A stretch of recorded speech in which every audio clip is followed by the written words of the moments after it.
හරි ඔන්න අදත් අපි ඔයාලට වීඩියෝ එකක් අරගෙන ආවිල්ලා තිනවා. ඉතින් හැමෝම සාදරයෙන් පිළිගන්නවා අපේ channel එකට. අපි අද වීඩියෝ එකේදී කතා කරන්නේ ඔයාලගේ Facebook page එකක් තියෙනවා නම් මෙන්න මේ page එකට තවත් admin කෙනෙක් එහෙමත් නැත්නම් මේ page එකට access තවත් කෙනෙකුට දෙන්න කොහොමද කියන එක පිළිබඳව. ඉතින් ඔයාලා දන්නවා Facebook page එක කියලා කියන්නේ දැන් වෙද්දී සල්ලි හම්බ කරන්න පුළුවන් එක්තරා මාර්ගයක් විවිධ දේවල් වලින්. ඉතින් අද වීඩියෝ එකේදී අපි ඔයාලත් එක්ක කතා කරනවා මේ විදිහට ඔයාලට තනියම page එකක් කරගෙන යන්න බැරි නම් තවත් කෙනෙකුට මේ page එකේ access එක දීලා ඊට පස්සේ මේක කොහොමද කරගෙන යන්නේ කියන එක පිළිබඳව. හරි ඉතින් මම මේ විදිහට මගේ web browser එකක් open කරගෙන තියෙනවා. මම මේක PC එකකින් තමයි කරන්නේ.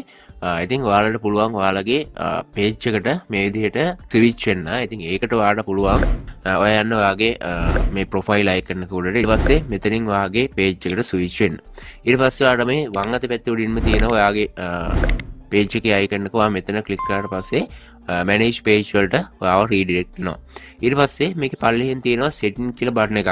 ඔයා මෙන්න මෙතන click කරන්න. click කරාට පස්සේ ඔයාලට බලා ගන්න පුළුවන් setting and privacy කියලා තැනකට යනවා. ඊට පස්සේ ඔයාලට මෙතනින් බලා ගන්න පුළුවන් page setup කියලා තියෙනවා. ඔයා මෙන්න මෙතන click කරන්න. click කරාට පස්සේ ඔයාලට බලා ගන්න පුළුවන් මේ විදිහට page setup වලට මාරු වෙනවා. ඉතින් ඊට පස්සේ ඔයා මෙතන යන්න ඕන page management history කියන තැනට. ඔයා මෙතන click කරන්න. click කරාට පස්සේ ඔයාලට මෙන්න මේ විදිහට page management history කියලා මේක open වෙනවා. ඉතින් මෙතන ඔයාලට බලා ගන්න පුළුවන් page manager date මේ action මේ විදිහට කීපයක් තියෙනවා. ඉතින් ඔයා මෙතන click කරන්න ඕන මෙතන මේ page manager කියන තැන. ඔයා මෙතන click කරාට පස්සේ ඔයාලට options දෙකක් එනවා. see profile සහ manage role කියලා. ඔයා මේ manage role කියනකොට click කරන්න. click කරාට පස්සේ manage and view access කියලා section එකකට ඔයාව අරගෙන යනවා. ඊට පස්සේ මෙතෙන් ඔයාලට බලා ගන්න පුළුවන් people with Facebook access කියලා. ඉතින් ඔයාලට අවශ්‍ය නම් ඔයාගේ Facebook account එකකට තවත් කවුරු හරි add කරන්න ඔයාලට පුළුවන්. මෙතන මේ add new කියලා බටන් එකට click කරන්න. click කරලා මෙතනින් මේ next කියන බටන් එක click කරලා ඔයාලට පුළුවන් මෙතනින් add කරගන්න. ඉතින් මේ පිළිබඳව ඔයාලට වීඩියෝ එකක් ඕන නම් මම අරගෙන ඉන්නම් ඉස්සරහට. ඉතින් මම අද කතා කරන්න යන්නේ account එක පිළිබඳව නෙවෙයි page එක පිළිබඳව. ඉතින් මේ විදිහට පල්ලෙන් තියෙනවා people task access කියලා තවත් කොටසක්. මේකේ තියෙනවා add new කියලා බටන් එකක්. ඔයා මෙන්න මේ add new කියන බටන් උඩ click කරන්න. click කරලා පස්සේ ඔයාලට මෙන්න මේ විදිහට window එකක් open වෙනවා. ඉතින් මේකේ තියෙනවා පල්ලෙහෙන් next කියලා බටන් එකක්. ඔයා මෙතනින් මේක next කරගන්න. ඊට පස්සේ ඔයා මේ search bar උඩ click කරලා ඔයාට අදාළ කෙනා, ඒ කියන්නේ ඔයාගේ Facebook එකේ ඔයා access දෙන්න යන කෙනාගේ name එක මෙතන search කරන්න. ඊට පස්සේ ඔයාට මෙන්න මේ විදිහට add new කියලා window එකක් බලා ගන්න පුළුවන්. ඉතින් ඔයාලගේ Facebook එකේ මේ විදිහට access දෙන්න යනවා නම් ඒ අදාළ කෙනා ඔයාගේ friend list එකේ ඉන්න ඕන මම දන්න විදිහට. ඉතින් ඔයා ඊට කලින් ඔයාගේ friend කෙනෙක් කරගන්න මේ access දෙන්න යන කලින්. හරි ඊට පස්සේ ඔයාලට මෙතනින් බලා ගන්න පුළුවන් මොනවාටද ඔයා access ලබා දෙන්නේ කියන එක පිළිබඳව. මේ විදිහට ටික් ටිකක් තියෙනවා. ඉතින් ඔයාලට content වලට විතරක් access දෙන්න ඕන නම් මේ උඩින් තියෙන ටික එක දාගන්න පුළුවන්. ඒ වගේම messenger calls, community activity ads මේ වගේ දේවල් වලටත් ඔයාලට access දෙන්න පුළුවන්. ඉතින් මම මේ වෙලාවේ දෙන්නේ content වලට විතරයි.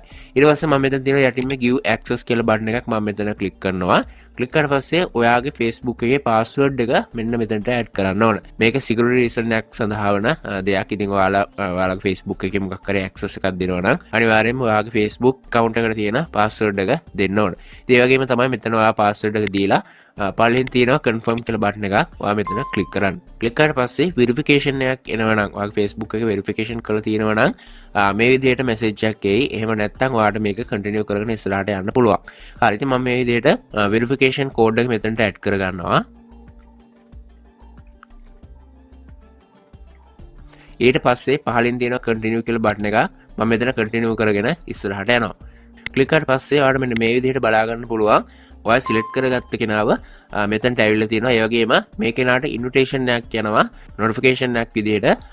මේ විදිහට invite එකක් ඇවිල්ලා තියෙනවා මේක accept කරන්නද කියලා. ඉතින් ඒ කෙනා මේක accept කරාට පස්සේ එයාට පුළුවන් ඔයාගේ page එකට content add කරන්න. ඉතින් මේක දවස් 31ක් වගේ තමයි තියෙන්නේ. මේ දවස් 31 ඇතුළත ඒ අදාළ කෙනා invite එක accept කරන්න ඕන. එහෙම නැත්නම් මේක expire වෙලා යනවා. ඉතින් මෙතනදිත් ඒ අදාළ කෙනා මේක accept කරලා එයා phone එකකින් නම් content ඔයාගේ page එකට add කරන්නේ. එතනදිත් පොඩි software එකක් ලබා ගන්න ඕන. ඉතින් ඒ පිළිබඳව මම ඉස්සරහට වීඩියෝ එකක් කරන්නම්. ඒක අවශ්‍යයි නම් කමෙන්ට් එකක් දාන්න. ඒ app එක ඩවුන්ලෝඩ් කරගත්තට පස්සේ තමයි මේ විදිහට කන්ටෙන්ට් අප්ලෝඩ් කිරීම කරන්න පුළුවන්කම තියෙන්නේ. හරියට මම හිතනවා පේජ් එකකට ඔයාලා කොහොමද තවත් කෙනෙක්ට ඇක්සස් ලබා දෙන්නේ කියන එක පිළිබඳව අවබෝධයක් ලැබෙන්නේ නැති කියලා. ඉතින් අපේ channel එකට අලුත් කෙනෙක් නම් subscribe කරලා එකතු වෙන්න. ඒ වගේම මේ වීඩියෝ එකෙන් ඔයා දෙයක් දැනගත්තා නම් ලයික් එකක් දාලා යන්නත් අමතක කරන්න එපා. ඒ වගේම මොකක් ප්‍රශ්නයක් ඔයාලට තියෙනවා නම් පල්ලෙහා කමෙන්ට් සෙක්ෂන් එකේ කමෙන්ට් එකක් දාන්න. මේ වගේ අලුත් වීඩියෝ එකකින් නැවතත් ඔයාලව හමු වෙනතුරු ඔයාලට සුබ දවසක්.